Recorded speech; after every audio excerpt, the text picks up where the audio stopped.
हम वैसी का सपोर्ट करते हैं, वैसी आए यूपी।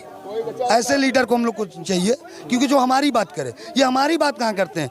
अब्बर मुख्यमंत्री थे, उसके बाद बेटे मुख्यमंत्री बन गए। आजम खान की ज़िंदगी देखिए क्या कर दी उन्होंने। अभी एक भाई साहब आपको समझा रहे कि मैं मुस्लिम हूँ और वो मदरसे की, तो ये केवल विवाद करते हैं। हिंदू मुस्लिम यही सरकार करवाती है बीजेपी वाले लोग। बताइए, नीतीश कुमार और तेजस्वी यादव ने क्या कहा?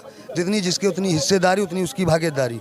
ठीक है, मुसलमान 18% है, मुसलमान 18%, 14% यादव हैं और मुख्यमंत्री की आबादी 3% है। कब वो इस्तीफा दे के मुसलमान को मुख्यमंत्री बना रहे हैं या उप मुख्यमंत्री ही बना दें?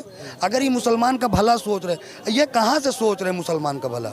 सवाल इस बात का, अगर ये मुसलमान का भला ये सोचते तो हम लोग साथ रहते ना। आपके साथ मोहम्मद खालिद खान। इस वक्त हम लखनऊ में खड़े, राजधानी में खड़े हैं, दारुशफ़ा पे, जनपद पे।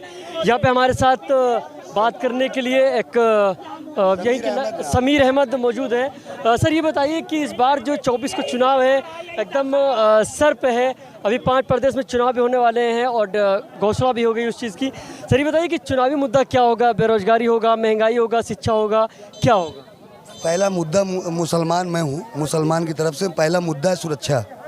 और भाजपा की सरकार में हम सुरक्षा है, क्योंकि अखिलेश यादव हो गए या कांग्रेस की सरकार में होगी, हम सुरक्षा नहीं थे। क्योंकि उन्होंने सेकुलर के नाम पे हमेशा हमको उन्होंने लूटा, हमेशा उन्होंने अपना दोस्त समझ के हमको लूटा। मुजफ्फरनगर, मुरादाबाद, हमारे सामने बाबरी मस्जिद है, बाबरी मस्जिद उन्होंने सुप्रीम कोर्ट में वादा करके उन्होंने गिरवा दिया। तो हमारा मुद्दा है सुरक्षा, कि हम सेफ किस सरकार में हैं। इन्होंने कभी अभी तक जो है, आप शुरू से आखिर तक देख लीजिए, मुसलमान को इन्होंने यूज़ किया। अगर मुसलमान का सम्मान बढ़ाने का काम किया तो स्वर्गीय अटल बिहारी वाजपेयी, जो APJ अब्दुल कलाम को राष्ट्रपति बनाया। और जब आपको याद होगा, आप पढ़े लिखे हैं, जब इस देश का बंटवारा हुआ तो देश में जो पाकिस्तान जब बना तो उस टाइम हक उसी को था जिसके पास जो जमींदार था वही वोट डाल, जितने पैसे वाले थे सब पाकिस्तान चले गए। तो जब अब मुसलमान यहाँ रह गए, गरीब, बैकवर्ड एकदम, जैसे हम जैसे आप जैसे लोग, तो अटल बिहारी वाजपेयी ने सऊदी का रास्ता खोला। आज मुसलमान अगर कायदे से चल रहे हैं, अगर आप चोर बेईमान नहीं हो तो आपके लिए कोई दिक्कत नहीं है। इनकी दिक्कत ये है कि भाजपा मुसलमान से जुड़ रहा है। आज के टाइम में 2 करोड़ मुसलमान भाजपा से जुड़ा है और आगे हम लोग भाजपा को मजबूत करेंगे। मैं कोई पद पे नहीं हूँ पार्टी का, मुझे बस एक है कि मेरा भाई कहाँ सेफ है। क्या कर दिया आप बताइए आप हमको। लेकिन आपने ठीक है सुरक्षा की बात की, मानते हैं। देवरिया में अभी आपने एक चीज़ देखा होगा, काफ़ी इतना बड़ा एक कांड हुआ, इतना बड़ा हादसा हुआ, उसके ऊपर आप क्या? नारायण सिंह का घर गिरा नहीं गिरा, आपको मालूम है? गिरा ना। और अगर इनकी सरकार में तो कभी ना गिरने देते। यही गोमती नगर में आसिफ और अनवर को मार दिया गया था, एक नरेंद्र तिवारी करके आदमी ने मारा था, क्या उसके ऊपर कार्रवाई हुई? सपा की सरकार 2013 की बात बता रहा हूँ आपको, बता दीजिए हुई हो। अगर ये कर रहे हैं तो, अगर भाजपा कर रही है तो भाजपा पक्षपात नहीं कर रही, कार्रवाई होती है, प्रोसेस हो रहा है, आदेश हो रहा है। मेरी ज़मीन जो है कब्जा किए थे अभिषेक मिश्रा, हमने आज योगी सरकार में जब आई, मैंने मुकदमा चल रहा, मेरी ज़मीन मुझको मिल गई सरोजनी नगर में। तो किसका फायदा? और मुसलमान सेफ है, बिल्कुल। अगर अच्छा आप बताइए, मुसलमान को क्या चाहिए? आपको क्या चाहिए? जो देवबंद का रिश्ता बताते थे पाकिस्तान से, आज वही देवबंद मदरसा में टॉपर इंग्लिश मीडियम कर रहे हैं। ये भाजपा की देन है, योगी सरकार की देन है। क्योंकि एक हाथ में कुरान, एक हाथ में लैपटॉप को उन्होंने वादा किया था और वो वादा उन्होंने पूरा किया, क्योंकि इंटरमीडिएट टॉपर कर रहे हैं वो। लेकिन ये बताइए, जैसे आपने कहा कि अभी आपने एक हाथ में कुरान, एक हाथ में साइंस की बात की, इस चीज़ की बात की, तो आपने देखा होगा मदरसों में जो अटल बिहारी जी के टाइम पे एक स्कीम आई थी उनकी केरल का, अभी उसके अंदर सैलरी रुकी, काफ़ी टाइम से रुकी है, इस पर बहुत लोग परेशान हैं। मदरसा रजिस्टर्ड नहीं था ना, कोई कितने नेता को धंधा हो गया था। मदरसा जो है कितने आदमी को धंधा हो गया था, कितने नेता को धंधा हो गया था। अब मदरसा का बजट जो लाती है वो सरकार देती है। आज मदरसे में क्या कोई लैपटॉप इंग्लिश मीडियम नहीं काम चल रहा है? आज एक अगर कुरान शरीफ आलिम पढ़ रहा है, अभी देवबंद मदरसे में 3 लड़के टॉपर हुए हैं, टॉपर इंग्लिश मीडियम से हुए हैं कि नहीं हुए? तो क्या पहले सरकार में हमको पढ़ाया जाता था ये क्या लिखा, विधायक निवास, बस चाहे जितना बड़ा कारी मालिम हो, सिर्फ वो पढ़ पाता था विधायक निवास। उसके आगे आज देख लीजिए, मदरसा का लड़का मौलाना से लेके साउथ अफ्रीका में जाके सैयद अमीनुल कादरी जाके इंटरमीडिएट अभी पास किए इंग्लिश मीडियम में, और इंग्लिश इतनी अच्छी बोलते हैं साउथ अफ्रीका में जाकर तकरीर करते हैं। बीजेपी की बिल्कुल, बीजेपी ने शिक्षित किया ना हमको। बीजेपी ने एक रास्ता हमको दिखाया कि आप मुसलमान हो, डरो मत, आपको सिर्फ राइफल नहीं पकड़ना है, गोली नहीं मारना, आपको बम नहीं मारना, आपको एक हाथ में लैपटॉप भी पकड़ना है। और आज साइंस पकड़ा रहे हैं, आज लैपटॉप पकड़ रहे हैं, नहीं पकड़ रहे हैं, लैपटॉप पकड़ रहे हैं। मुसलमान आगे भी बढ़ रहा है।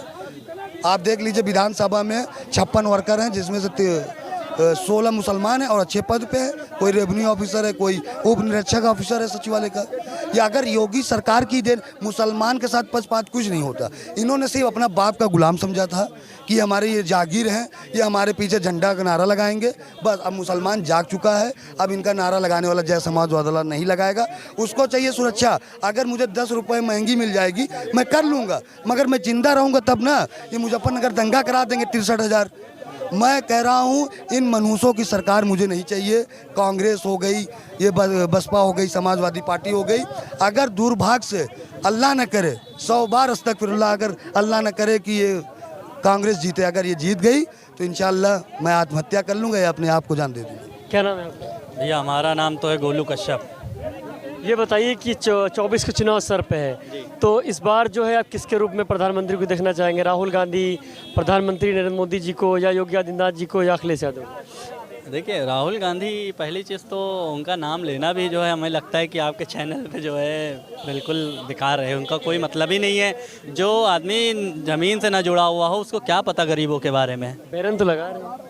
कोई मतलब नहीं है। वो इस समय इसलिए लगा रहे हैं कि भाई काम धंधा कुछ बचा नहीं है विपक्षों के पास, खाली सब बैठे हुए हैं। जो एक दूसरों की जो शक्ल नहीं देखना चाहते थे वो गठबंधन करके बैठे हुए हैं, ठीक है। और रही बात हमारे जो है नरेंद्र मोदी को हराने के लिए, एक घाट पे, ठीक है, एक घाट पे अगर 26 लोग इकट्ठा होकर अगर पानी पी रहे हो तो समझ जाइएगा दूसरी तरफ शेर हैं। कांग्रेस ये कहती है कि रेल बेच दिया और मतलब जो है पूरा सब प्राइवेट सेक्टर कर दिया, और इस तरीके से उन्होंने देश बेच दिया। ये सब आरोप लग रहे हैं, विपक्ष लग रहा मैं है। उनसे ये पूछना चाहता हूँ, जो वो बोल रहे हैं कि देश बेच दिया, तो मैं उनसे ये पूछना चाहता हूँ जो देश में रह रहे हैं क्या वो भी बिक गए? देश बिक गया तो वो भी बिक गए, इसका मतलब ऐसा था। वो भी आज़ादी से घूम रहे हैं, आज़ादी से बोल रहे हैं, कोई चीज़ की पाबंदी नहीं है। यहाँ कुछ लोग हैं जो हमारे माननीय नरेंद्र मोदी को जो है उल्टी सीधी लैंग्वेज से बात करते हैं, गालियाँ बकते हैं। बिल्कुल गालियाँ बकते हैं। और कोई कंट्री में किसी को बोल के दिखा दें, लेकिन यहाँ जितनी आज़ादी उतना कहीं नहीं है। लेकिन एक चीज़ ये आप मानेंगे, जैसे नौकरी की बात, अभी इको गार्डन अब चले जाइए, काफ़ी वहाँ पे 69,000 शिक्षक भर्ती को लेकर, या काफ़ी ऐसी चीज़ें हैं, वैकेंसीज नहीं आई हैं, इसको लेकर युवा परेशान है। बेरोजगारी की बातें करते हैं, तो इस पर क्या कहें? देखिए बेरोजगारी, पहली चीज़ तो जो उनके लिए है जो घर में चूड़ियाँ पहन के बैठे हुए हैं। बेरोजगारी उनके लिए नहीं जो सुबह 4 बजे उठ के पेपर बांट रहे हो, 4 बजे उठ के दूध बांट रहे हो। काम करने का अपना अपना तरीका है।